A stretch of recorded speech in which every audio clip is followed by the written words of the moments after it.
What a day again.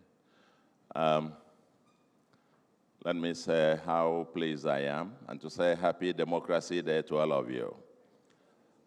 And this is to appreciate Pastor Oyemade and the wife and members of the Covenant Nation for the invitation and for dutifully organizing this annual impactful event.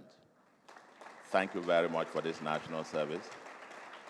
And to my colleagues, Professor Jega, the former president, I missed yours. I was rushing and still writing my thing. You see, I'm still with my laptop because even at the waiting room there, I was still writing.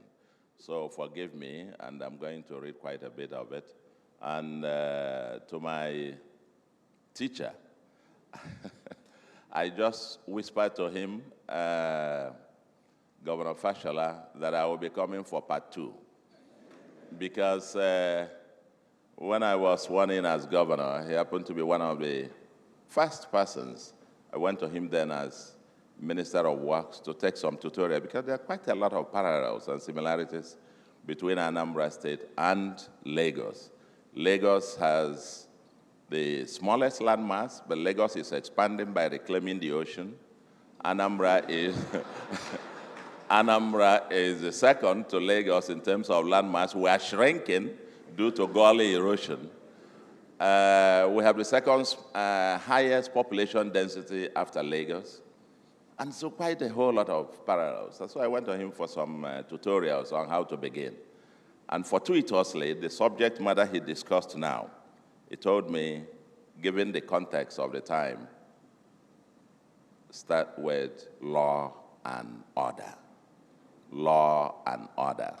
And I want to say to you, my teacher, that when you go to Anambra today, when we set up SASA, a special anti-touting squad, where we have the Ocha Brigade getting the violators of environment and so on, or we have ATMA, our Road Transport Management Agency, catching all the violators and being active and clearing the roads and so on and so forth. Well, the ones that they do right, I give you credit. The ones they do wrong, they hold me. Let me quite say that quite excited to be here as always, even though I must apologize that what you're going to hear will be quite disjointed because, like I said, even up until this, while I was at the waiting room, I was still writing. And I'm going to dutifully just read it. I haven't even reread it. I've been writing through to this morning and just come here to read. If I have punctuation errors and so on, you take it, but you'll get it after my speech. And because of where I sit now, I have to carefully just read every word because in this time and moment, I don't want to come back to say, no, I was misquoted. I don't have the liberty of my teacher here. And Prof, because I watched a little bit from the waiting room. I saw I was watching an iPad, part of your intervention. I can so see you will read and then take off to explain and so on. Whatever you say now, you have immunity anyway. So I don't. So let me get to it. I was asked to speak on rebuilding our nation. That's the title, Rebuilding Our Nation. This is a short topic, but we will need volumes of books to address. The topic itself presumes a sense of nostalgia for a nation with a glorious past and to which we now need to rebuild. Several thoughts race through my mind as I try to reflect on the topic.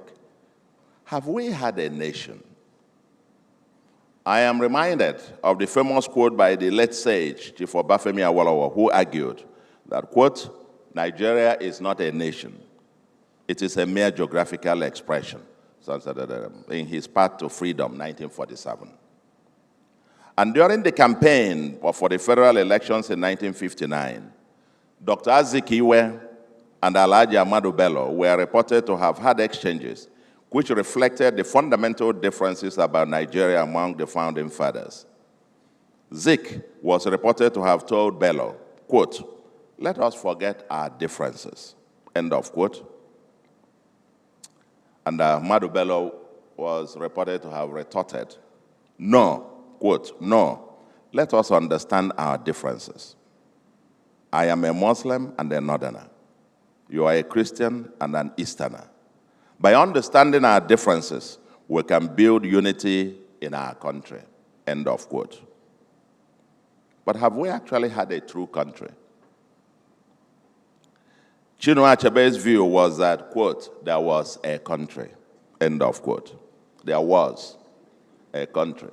That's Chinua Achebe. From Awolowo's view in 1947 to the views of Ahmadu Bello of 1959 and Chinua Achebe's 2012, what has changed? Nigeria is said to have about 371 ethnic groups speaking over 500 languages. It is also a multi-religious country. Our current national anthem, which I love, acknowledges our differences, but with a positive affirmation of our resolve to stick together. When it says, "Though tribe and tongue may differ, but in brotherhood we stand." The march to nationhood is still an aspirational prayer in the last stanza of our national anthem, where we pray to God of all creation to grant this our one request to, quote, "help us to build a nation where no one is oppressed, and so with peace and plenty, Nigeria may be blessed," end of quote. The point must therefore be made that Nigeria, in its checkered history, has always been a work in progress in its march towards a more peaceful, united, equitable, and prosperous nation. We need to be intentional about creating what the slogan of the National Party of Nigeria, NPN, 1978 to 1983, described as, quote, "one nation, one destiny." And so consequently, it may be more appropriate to possibly rephrase the title for this intervention as, quote, "creating a sustainable Nigerian nation." This should indeed be the urgent everyday conversation by all Nigerians, and I won't pretend that I can address it in a few minutes conversation. Nigeria was stitched together some 111 years ago, and within the first 46 years, our founding fathers organized and liberated us from colonial rule. In the last 65 years or so, we have had checkered experimentations to forge a nation to liberate our people from underdevelopment. I will argue that this second epoch of our liberation struggle, unquote, has not been fought with purpose-driven organizations with intent to defeat underdevelopment, nor have we intentionally created the new Nigerians to forge a new sustainable nation. That will be the thesis of what I posit here. I'm not going to write the treatise on whole Nigeria and how to get Nigeria up, but we're going to be focusing on two things. Mine will just be to provoke debate and not necessarily to provide all the answers. But before we go further, I need to make a few caveats. As we know, every Nigerian has a long list of what is wrong with Nigeria. Whenever you get Nigerians seated, everybody has his own long list. This people, the other one, I am hungry, I am this one. I have my own list too. But I am not here to rehash the book of Lamentations. I am a die-hard optimist and a believer in Nigeria's future. I apply for my current job because I believe that I can join millions of Nigerians in the search for solutions. Yes, solutions, not lamentations. I see the Nigerian cup as half full and not half empty. I carry my own Nigerianness on my head and my dress. If you look at my cap, you will see this eagle, and my dress, you see the eagle. Is the eagle on Nigeria's coat of arms. So I carry my own Nigeria on my head and my destiny, and so on. To keep my optimism going, I try a lot of the time to focus more on what is right with or working in Nigeria. Because if you don't have anything else to think about, just think, remember, you have the Fasholas of this world, you have Pastor Pojus, you have Jegas, and then you have the biggest refinery in the world built by Nigerian. And just remember those positive, it makes your day brighter a little bit rather than dwelling on the woes and so on and so forth. So I often focus on what is working and what is right. And you can have 100 of such that you can list. Yes, we still have a very long way to go, but we must appreciate how far we have come. Often, because unless we do, if you check Lagos, here you are, most of you here in Lagos. Check Lagos 20 years ago or 30 years ago. It's not the same as Lagos of today. After graduation, I was working at La Pal House at Coopers and Libran. Going through the traffic, and then there was no Third Mainland Bridge.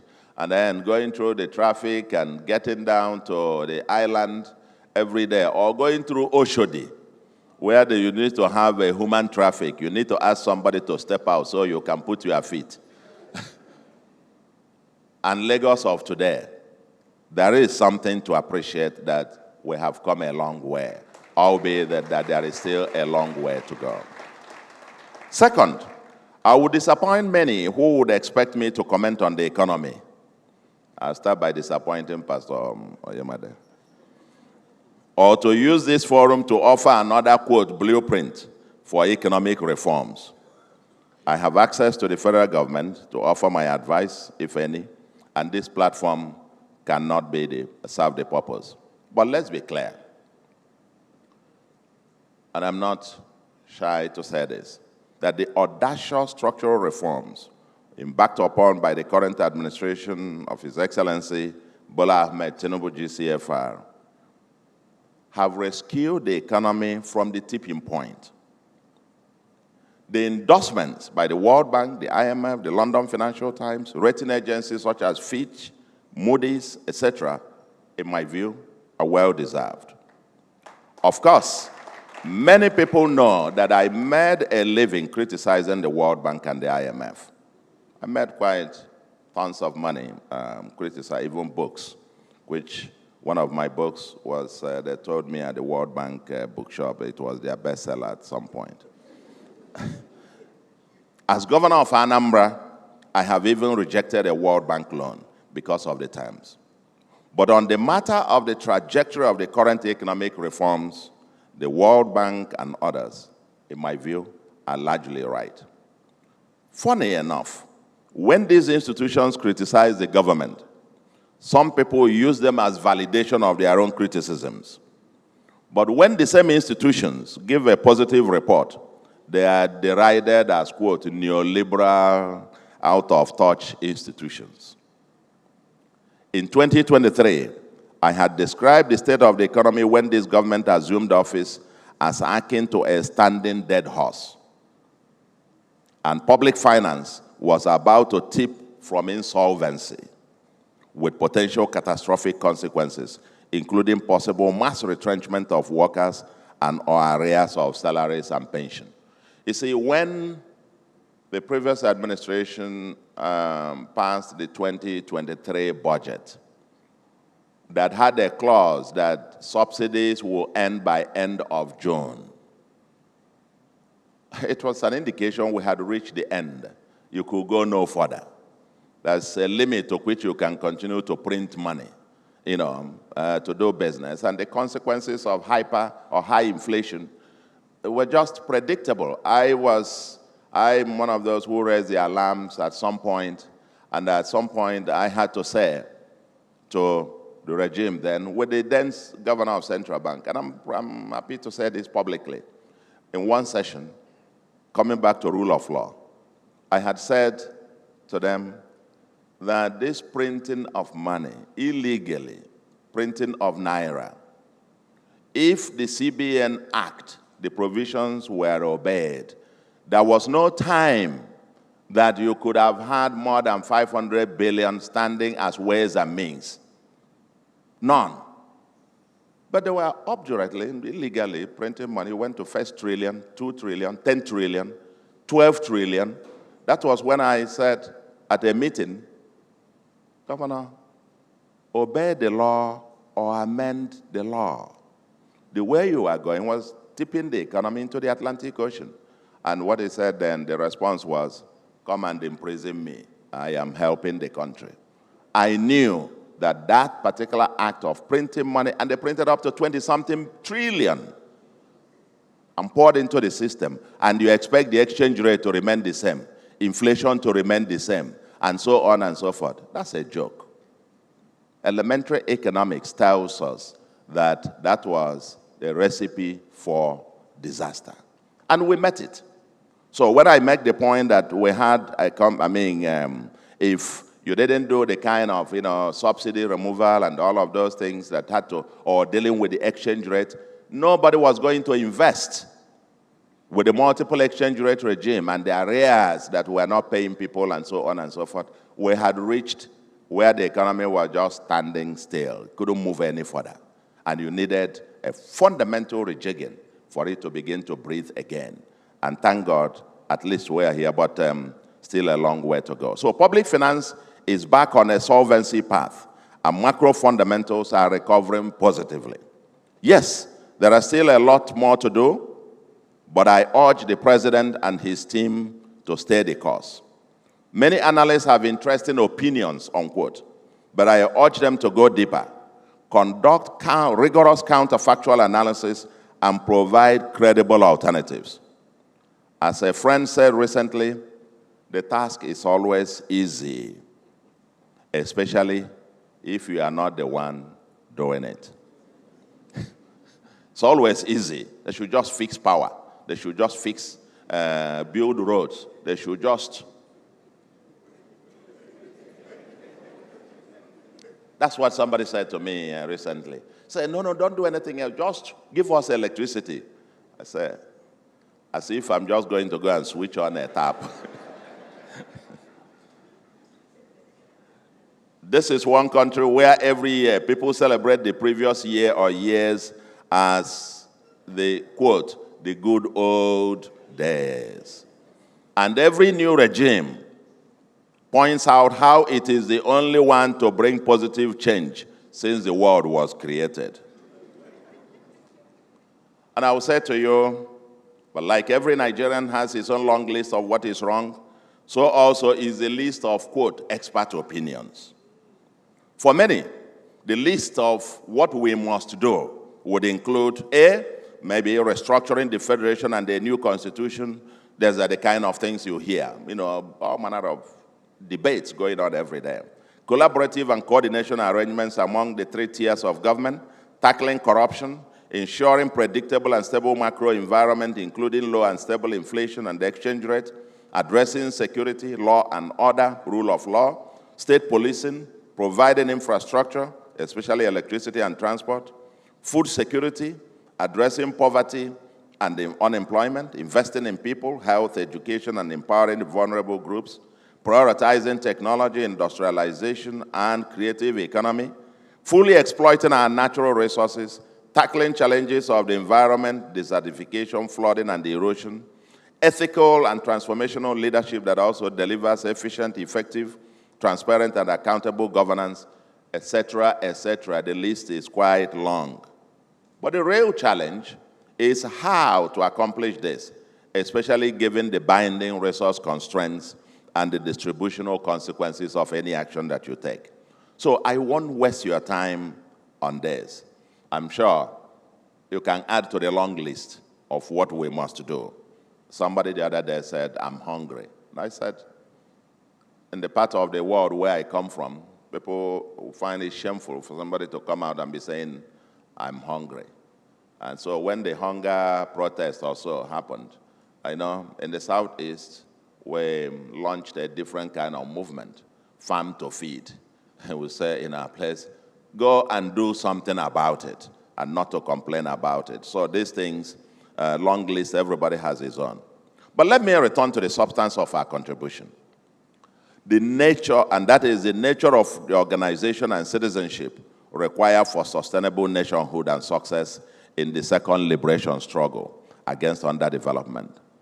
The first is that we must give our politics a soul by intentionally orchestrating ideologically driven political parties.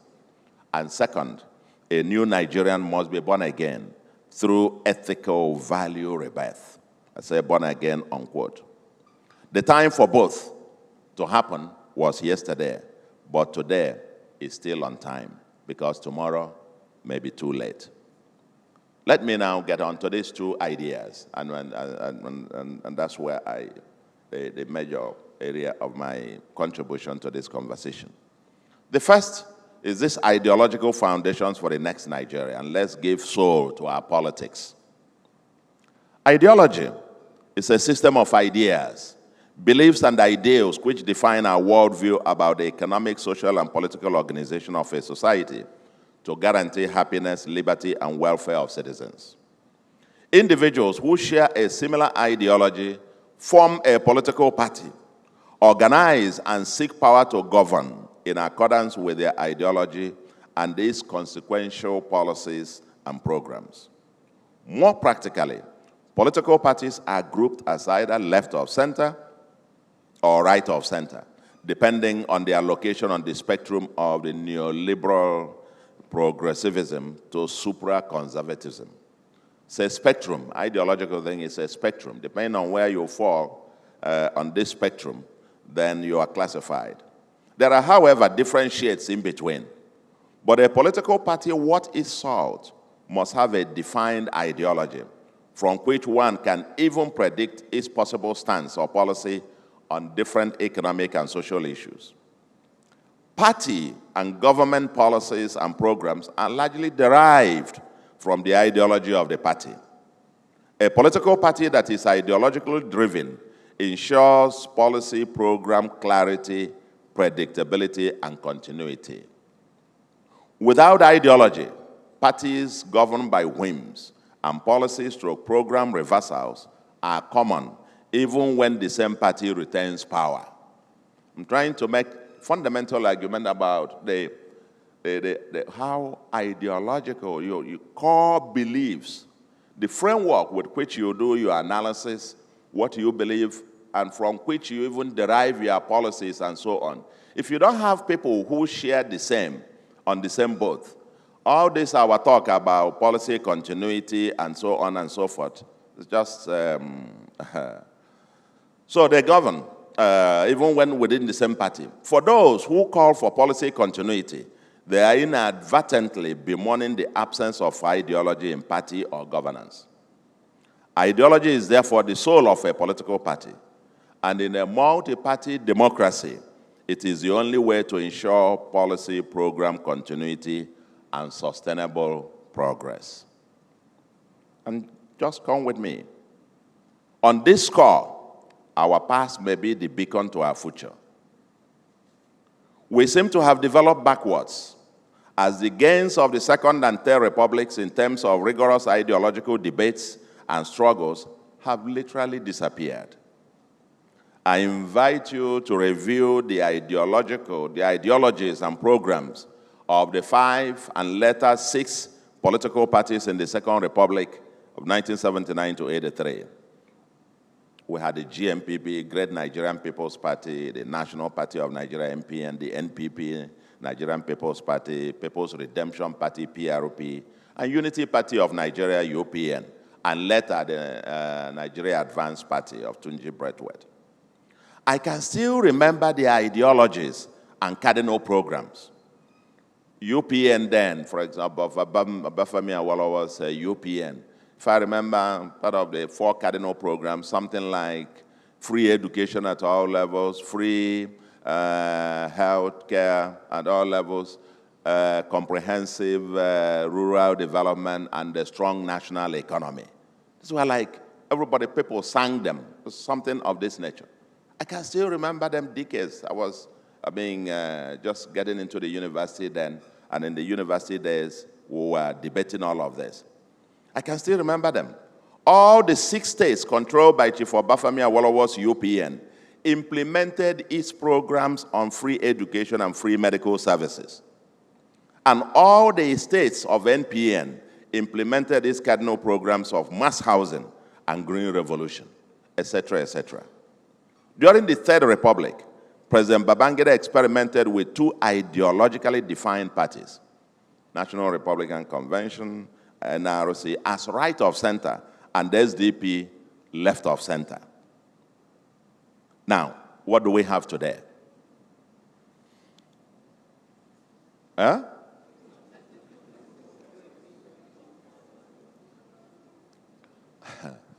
In my view, ladies and gentlemen, what we have is one party.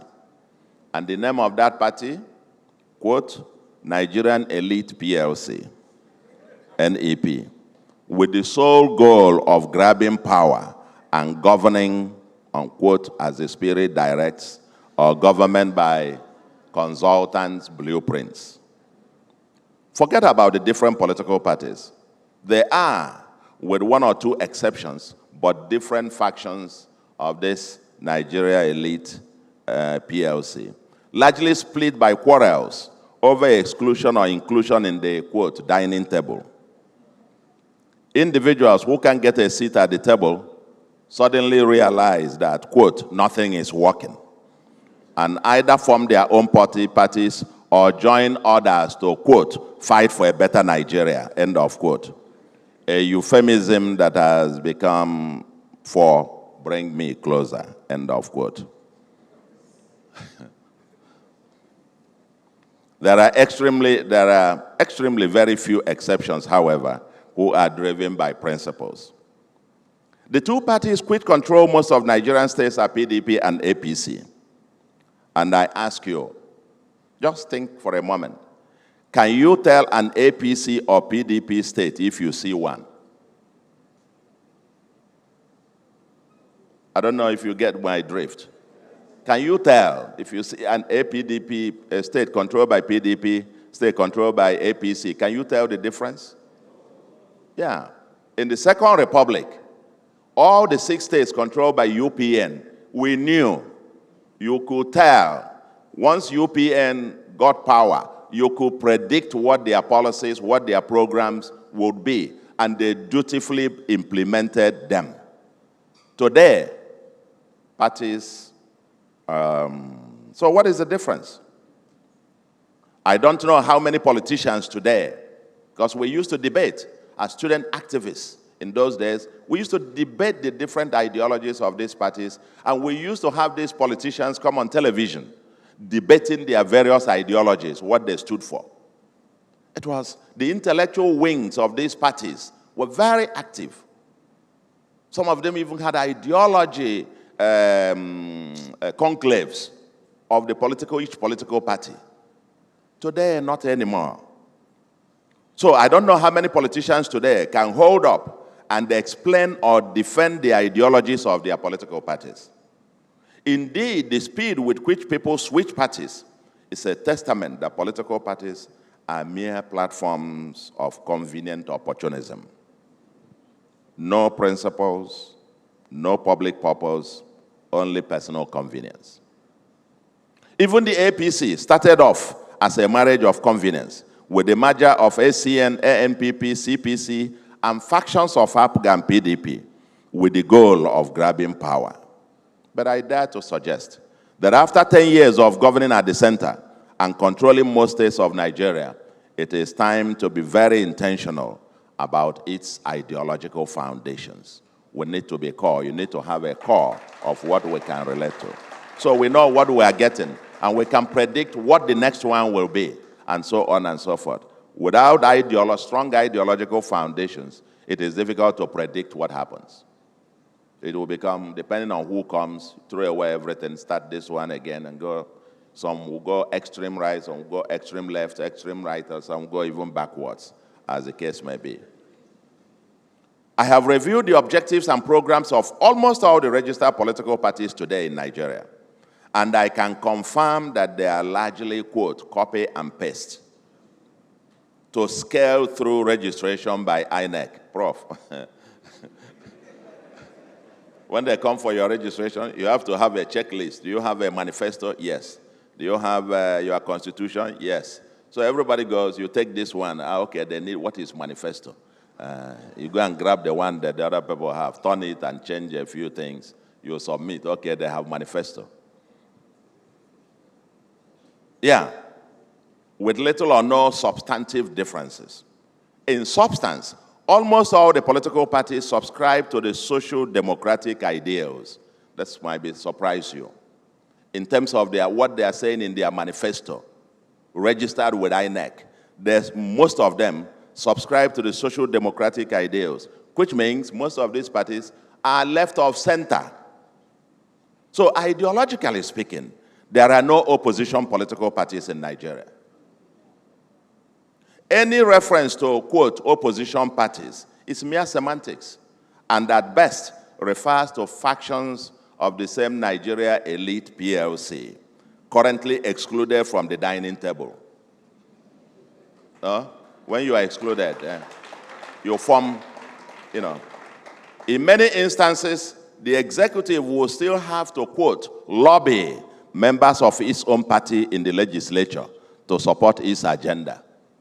So in many cases, the real opposition are even factions of the same party, because they just got there, not believing in anything, not driven by anything. They're just a platform to get power, and that's it. And then we go as the Spirit directs us. Therefore, to give our politics content and their soul, things must change. Organizing Nigerians around ideological divides is a sustainable way to mobilize citizens across ethnic and religious divides. I remember then of the PRP days. Chinua Achebe joined the PRP together with Aminu Kano's party. And I remember the lecture he gave at the University of Nigeria then, justifying why he joined, and detailed ideological foundations of PRP and why he should go with Aminu Kano, not with Zig's MPP or with all the other ones that were popular, or MPN. Why the MPN was the bourgeois, the class discussions of those days, and so on and so forth. We must get back as a way to get our place. It is the surest way for a new politics to evolve from the current, quote, turn by turn or chop by chop politics to transformational politics of development that guarantees an answer to the prayer contained in the last stanza of our national anthem. I don't know how the authentic parties will emerge, but I believe that we should intentionally orchestrate them via legislation or regulation. Without this, our politics will continue to be rudderless. For me, and for us at the All Progressives Grand Alliance, APGA, we subscribe to a pragmatic progressivism, where centrist economic agenda, progressive social agenda with conservative moral values. The 5 fingers of our programs include security, law and order, infrastructure and economic transformation, human capital and social contract that seeks to leave no one behind, and then D, transparent and accountable governance with a new value system, and finally, environmental sustainability, that is effective fiscal planning and taming climate change, flood and gully erosion. For us in APGA, Chapter 2 of the Constitution of Nigeria on fundamental objectives and directive principles of state policy should be the Bible and Quran of public policy in Nigeria. Chapter 2 of Nigerian Constitution provides detailed progressive agenda designed to give every Nigerian a stake in the survival and prosperity of the country en route to shared nationhood. Our policies on totally free primary and secondary education in public schools and free delivery in all, and free antenatal and free delivery in all public hospitals, which have benefited hundreds of thousands of children and women, are part of the progressive agenda, etc. So if you call for progressives in Nigeria, I will proudly raise my hands and can list a dozen or so policies and interventions of my government in Anambra that are intentionally progressive to leave no one behind. For us, progressivism is not a slogan. It is a social political movement and an ideology. It's a belief system about how society should be organized and governed. So as a first step towards a new party politics in Nigeria, let political parties unite along ideological lines, not necessarily a merger. Them unite. If you are, I'm a Catholic. If we are Catholics, we believe in the same way of celebrating a mass and so on and so forth. And then you say, my own is St. Peter's this, my own is, and this. You are the same.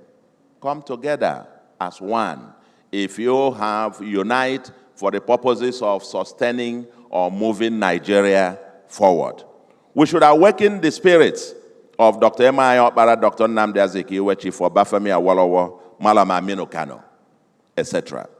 In 1983, the parties with progressive credentials, Awolowo's UPN, his manifesto, if I remember, his ideology then was summarized as scientific socialism. Isaac Iwe's NPP with his ideology of neo-welfarism, and Aminu Kano's PRP, I think something like democratic humanism. They formed the Progressive People's Alliance, PPA, ahead of 1983 general elections. Their mistake was that they could not field one presidential candidate. That was their mistake. If you are all progressives and you agree that you have some fundamental underlying core that holds you together, they formed PPA, but they couldn't field a presidential candidate, and that was the mistake.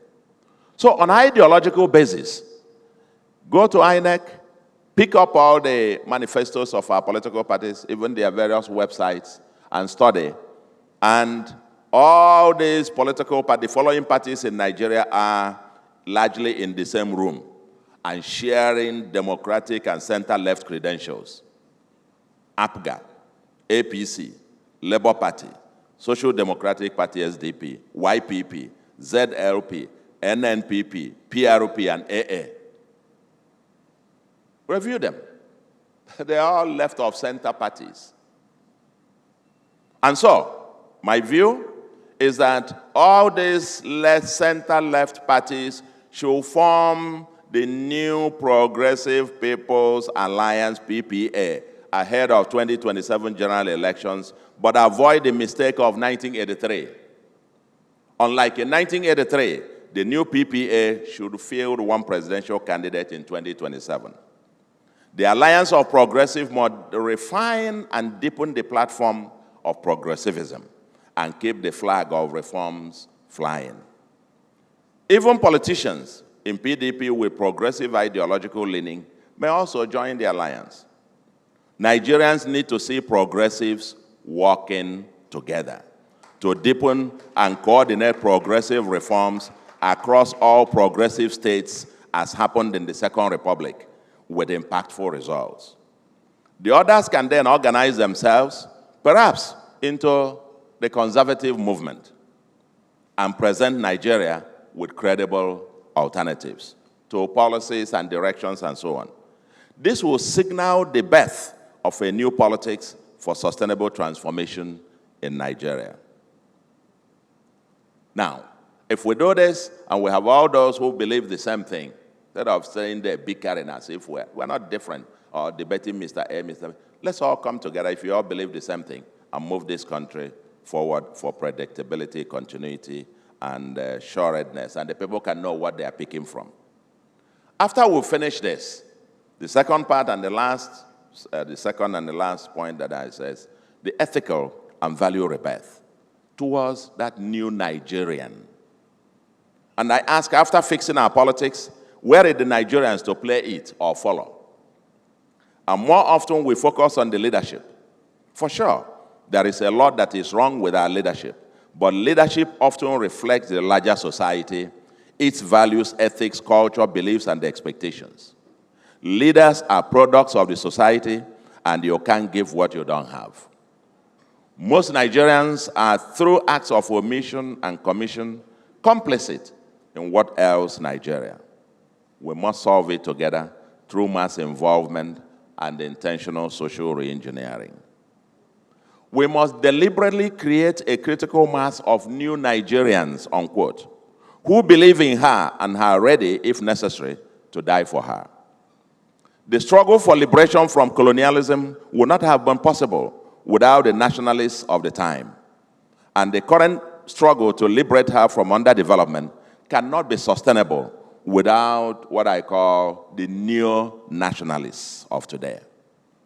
No nation has prospered sustainably without the critical mass of patriotic, vigilant, and actively participatory citizenry. So, let the neo-nationalists ready to die for Nigeria raise their hands. I'm looking around. Aha. Predictably, very few. Predictably, very few. Those who are the neo-nationalists. You cannot have a nation without nationalists. Okay? So very few, and this is quite telling.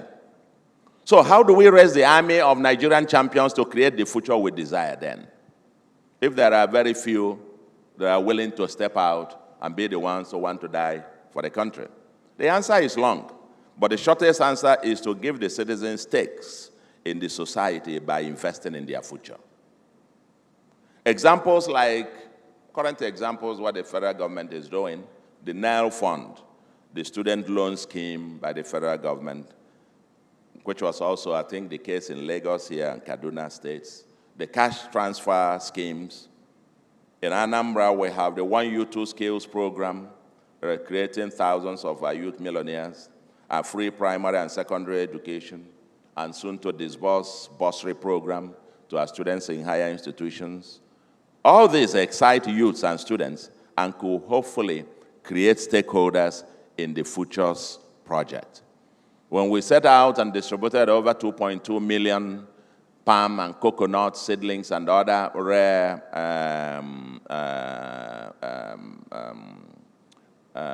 seedlings to over 180,000 households. And the economics is that a poor household that gets 10 to 15 of this, when it starts fruiting in 4 or 5 years, will be permanently out of poverty. It was an intentional progressive agenda to lift hundreds of thousands of families permanently out of poverty. That is how you create this stake. We must give people stake. But we must uproot the debilitating culture of corruption and the freebies. Many of you won't like this part now.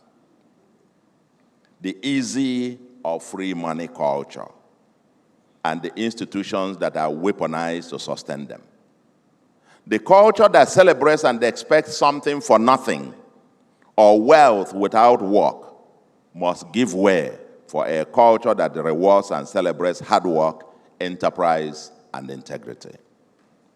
It is my thesis that a society where no one asks or cares about sources of livelihood, or where most people respect, expect, and celebrate unearned free money, is one where transactional governance will always trump transformational leadership. This dash culture, free money, and I will come in a second.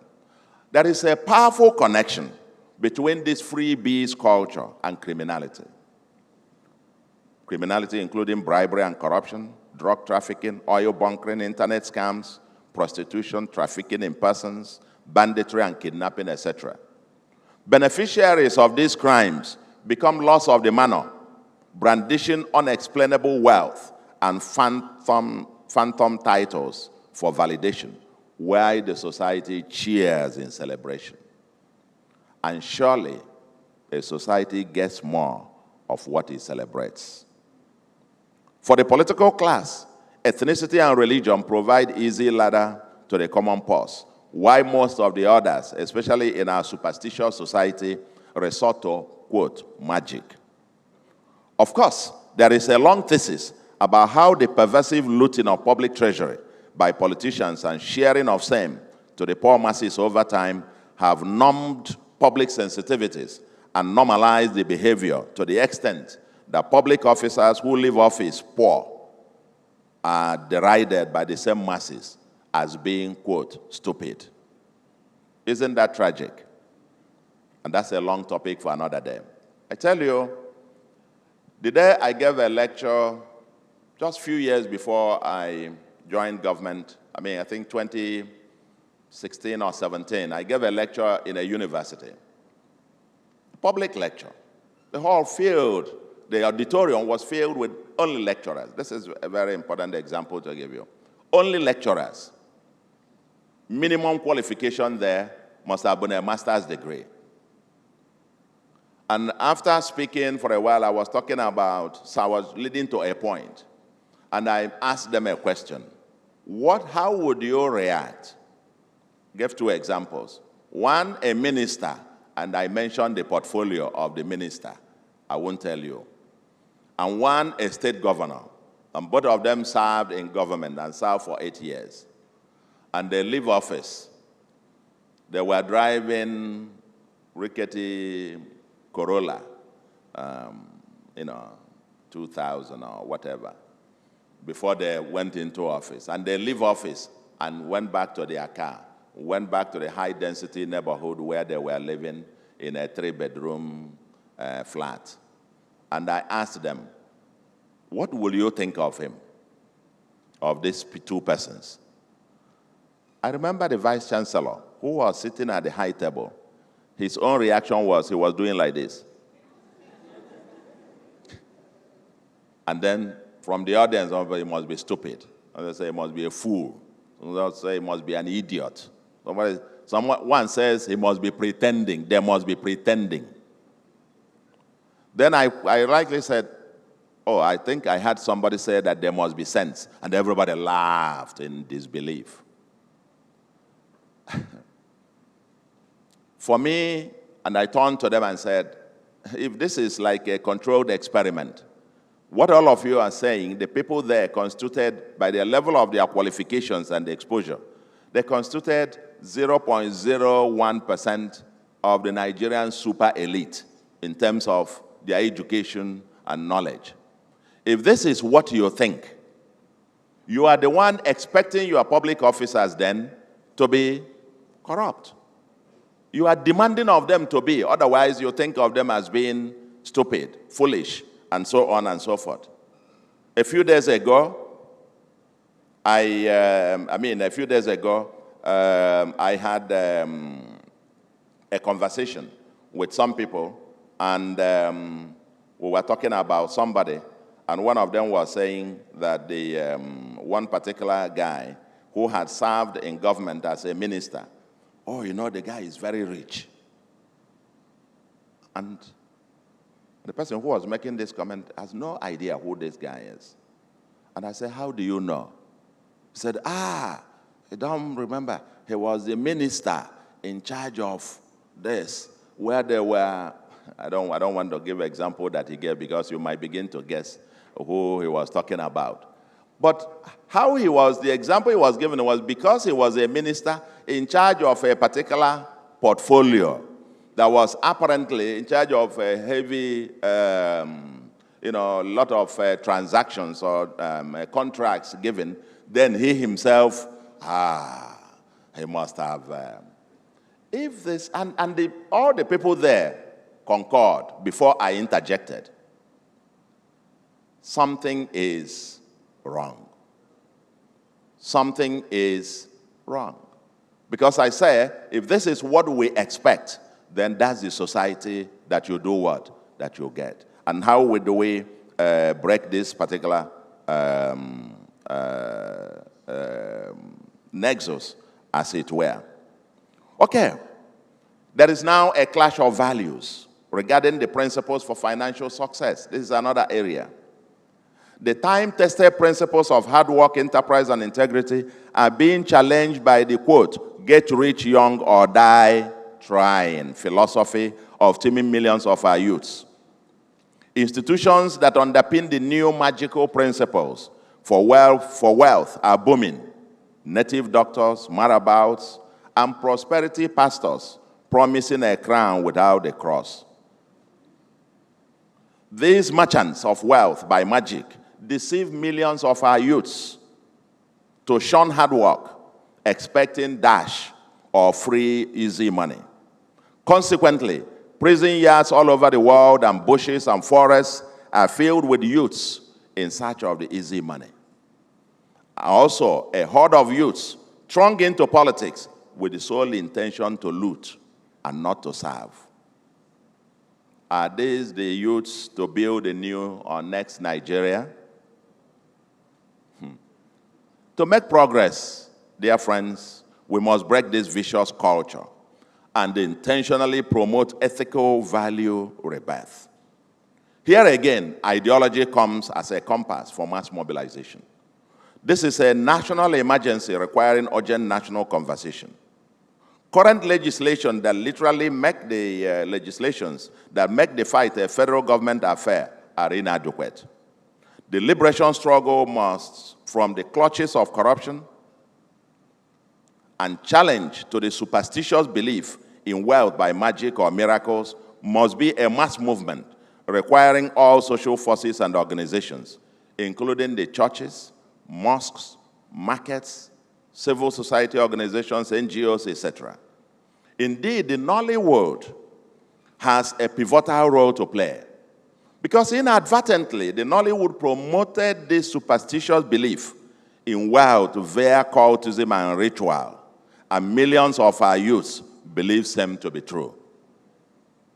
Every movie that starts, you can predict how it will go, isn't it?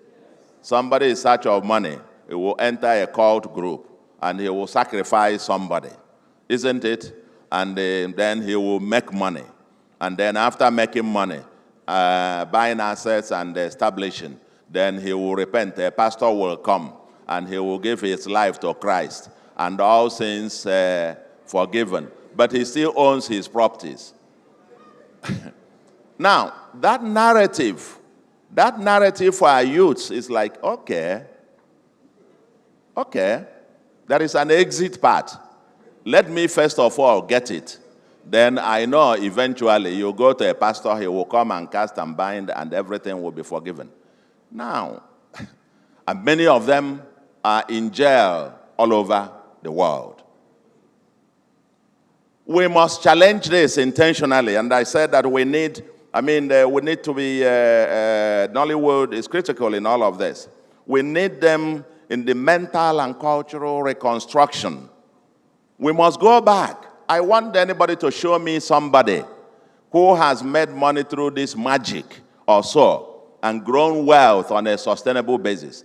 If that were to be the case, I don't know, maybe these people should be the richest people on earth. The native doctors and those who give you this and you become rich and so on and so forth, but they still need your money for themselves. They don't sit down and multiply their own money. Let me tell you, if you have 10 naira and you keep doubling it every day, in 6 months you'll be the richest man on earth. So if these things work, why aren't there the Dangotes and the Elon Musks of this world? People are going to the moon and to the distance, and these people want human sacrifice, they want baby, they want this one, they want woman. Again, connecting the dots to criminality. I haven't seen, show me. And I'll come to that in a second, because in Anambra, we have something going on. We need a citizens' code of conduct and reinvent institutions like the SY War Against Indiscipline and Corruption, MAMSA, and mainstream them with national, state, local government, and community institutions. Our curriculum in primary and secondary schools must include civics and nationalism. In Anambra, and as part of our fight against criminality, we decided to go to the roots and seek to uproot the institutions that give the criminals a false sense of invincibility and promise of wealth by magical means. With our novel Homeland Security Law enacted January this year, we have criminalized the practice by native doctors and others that promise wealth by magical means. The use of any property for manufacture, sale, or consumption of illicit drugs, kidnapping, etc. If we get you any of these things practiced in any property, become a property offense. You can't use any property in Anambra, whether land or building, to do any of these things, and we'll take the property will belong to the state, and we'll prosecute you. We have challenged anyone to come and prove that one can be wealthy through magic. I said to them, I also need money. So if you can, if this your magic can work, come to Oka. All of us will line up. My job will be made very easy, isn't it? My job will be made easy if all persons in Anambra are billionaires. I want us to line up. Come there and show me that you do and then... It will be funny if it is not tragic, well, but it is tragic. Because thousands of our youths are being deceived. First of all, you do these things and you tell them that if they carry drug and go abroad, the scanning machines will not detect them because you've done the charms and the stuff for them. And they go there, the prison years are filled with all these guys. I think about 3 weeks or 4 weeks ago, 23 Nigerians were executed in Indonesia, 1 from Edo, 22 from Anambra. Yes. These guys were the ones that's what they call okite. They do the charm for you and you become anything. And they are the same people doing it for the criminal, the kidnappers in the bush. And I'm sure these bandits and so on who get into all these things, they go to patronize these same people. And if it was so, then the native doctors or some of the pastors should be the richest people on earth. And under our law, anyone could be questioned to explain his or her source of wealth. Anyone could be. And we have also stopped indiscriminate award of phantom chieftaincy titles, especially to persons without verifiable means of livelihood. Without verifiable means of livelihood. Because the first thing they do, they get into these crimes. Either Yahoo, or whatever. You catch them. Catch hordes of youths. They're doing nothing. 9 a.m. they're in the beer parlor drinking beer, and it's drinking beer. And it's waiting for magic. The other one, they go for crusade somewhere. And hoping when he sleeps there 7 days, money will start falling from the sky. No, now. So I'm sure, Pastor, you are going to help us in this one. Pastor will help with this crusade, this one. We got to tell these guys, it just doesn't work. You know? So, the criminals and shady native doctors are on the run from Anambra. They call it also Soludo. Soludo's run, that they are running. And together with the efforts of our security forces, this has brought crime rate to the lowest ever. And we believe that Anambra is now the safest state in Nigeria. We have a massive reorientation program, and I'm glad that other states in Nigeria are now copying the essential parts of our Homeland Security Law. Because so comprehensive, we are tackling criminality at the roots, so to speak. We can't have a society this way, you know. There are those of them who do all this stuff. They finish all this, they go to the road, on the major roads where people are, and you put them along the road, and you say it is their culture. It's not our culture. We've told them, or they go to pollute our waters. All these women who dress with their red and white, they go to do all manner of things and pour into the river. It's not only an environmental crime now in Nigeria, in Anambra, we've connected it to criminality because they're also aiding and abetting these people. When you put these things into the water, somebody down the road has come to fetch water to drink and is drinking all the poison that you are pouring into the waters and so on and so forth. We must cleanse and begin a new society, a new mindset, a new society that can thrive and so on and so forth. So we have a massive reorientation program, especially challenging these superstitious beliefs in wealth through magic or miracles, and systematically rescuing our youths and redirecting them back to basics, hard work, enterprise, and integrity as the proven templates for sustainable wealth. We are happy, as I said, that some states are taking this template. Our government is living by example in austere prudence, transparency, and accountability.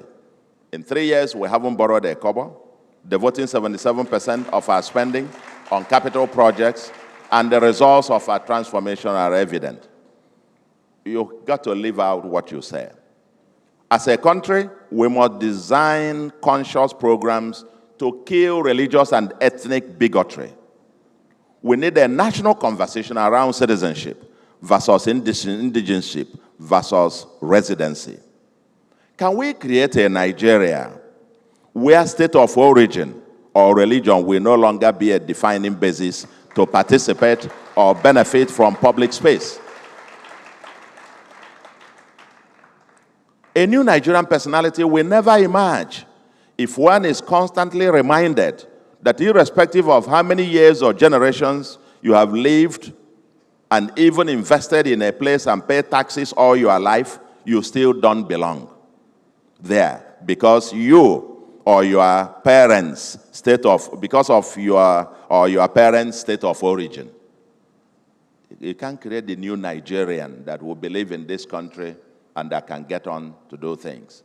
I remember in the First Republic, before even the First Republic, Nnamdi Azikiwe ran for election in Western region and won election into the House of, and I was almost formed the government. He would have become the premier of Western region, but for the cross-carpeting that happened then. The mayor of Enugu was one Usman, and I learned some Igbos were winning elections in Kano, and so on and so forth. We seem to have gone decades, we seem to have developed backwards. So the evolution of that Nigerian who will describe himself proudly as Nigerian and not necessarily as, oh, once Nigerians meet and shake hands, which state? Which state? And once he defines the state, that defines the person. You can never create a nation this way. We can't. And we must intentionally begin to have, like I said, part of the national conversation should also include a bureau to address grievances against the Nigerian state. And part of the process of building a nation is ongoing. Part of the process of the state that is ongoing, open, and constructive dialogue. In Anambra, we have been trying to experiment with some experiments with impressive successes. Our philosophy of governance is summarized by the slogan, one state, one people, one agenda. We do not see senatorial zones. I am from the south. I don't see the boundary between north, south, and central. We don't see the religion or religious denominations. We prioritize our programs by need, designed to lift all boats up, especially the most neglected sections of society, rather than by nepotism or patronage. The 5 new general hospitals I gave you as an illustration, the 5 general hospitals we have completed in 3 years are all in the North Senatorial Zone, the same zone of my immediate predecessor, and none in my own Southern Zone. And my most celebrated urban regeneration at Okpoko is also in the North Zone. We are prioritizing the people that are in most need, rather than where I come from. This one is my village, and so on and so forth. We have erased the tensions among Christian denominations to the extent that the Christian Council of Nigeria, CCN, including the Anglicans, Methodists, Salvation Army, etc., gave us an award, a historic award, as father of ecumenism. If you know the denominational tensions in Anambra before I assumed office, and that I've fostered over the years, you will understand what that means. And the Pentecostal Fellowship of Nigeria, PFN, agreed. I have appointed permanent secretaries from Abia and Osun states, while my other political appointees also, in addition from Anambra, cover Kogi, Ebonyi, Imo, Delta, Enugu, and the Imo states. Indeed, the 8,115 new teachers and over 1,000 medical professionals who recruited come from 18 states of Nigeria. We must intentionally mainstream one nation with one destiny. Conscious steps. It may be subtle, but a powerful way to create true Nigerians. On dealing with religion, Nigerians have something important to learn from the Yorubas. Where in a family, the husband could be a Muslim, the wife a pastor, why the children choose their religion. Okay? My teacher here is a, when he was governor, and I said, he is Muslim, and the wife happened to be Catholic, if I'm not mistaken. Yes. So how does it work? So, but my teacher here, such a level of religious tolerance should be a template for the next Nigeria. And my teacher here, the Yorubas and President Tinubu, are really a leader in this regard.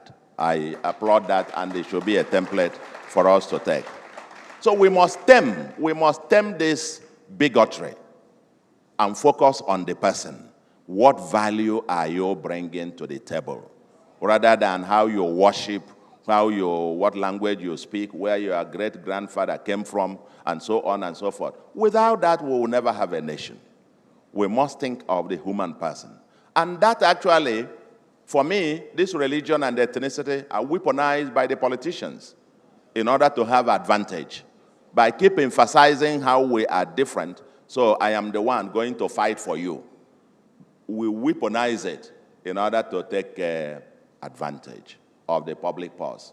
And until we get back to ideologically driven politics, where an Aminu Kano will go in alliance, Chinua Achebe will join Aminu Kano, rather than join Azikiwe, or rather than join anything. Unless we get there, we're just playing pranks with this. We must now conclude.